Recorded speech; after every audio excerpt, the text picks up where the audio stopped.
সম্ভোগ কৰাৰ সময়ত গিদাত কিয় চপ চপ শব্দ কৰে?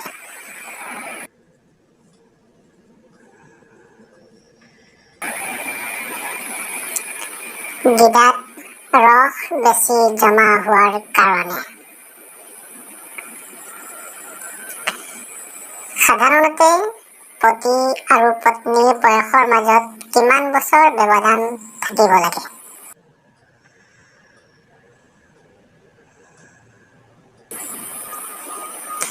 সাধাৰণতে 3 পৰা 6 বছৰ ব্যৱধান থাকিব লাগে। কেনেকৈ সম্ভোগ কৰিলে ছোৱালীয়ে অলপো কষ্ট নাপায়?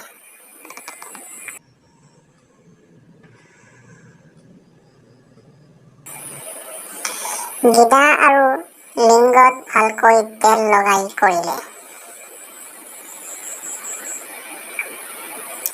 কম বয়সৰ ছোৱালীয়ে কিমান দীঘল লিংগ বেছি ভাল পায়?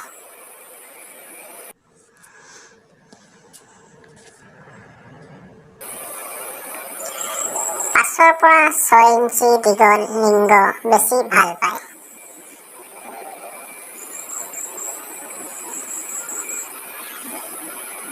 মহিলাই স্বামীৰ ওপৰত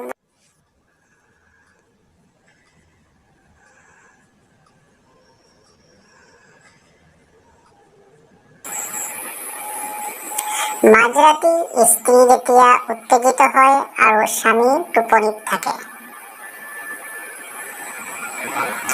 ছোৱালীৰ গিদাত ঘি লগাই সম্ভোগ কৰিলে কি লাভ হয়?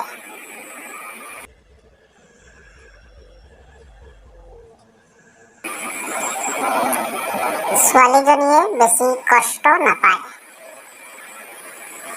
কোনবোৰ পুৰুষ বাপেক হ'ব নোৱাৰে?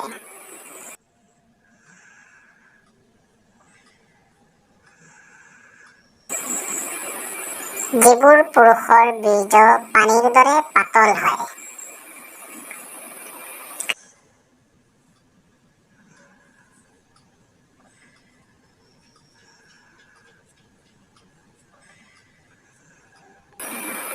ছোৱালীজনীয়ে বেছি মজা পায়।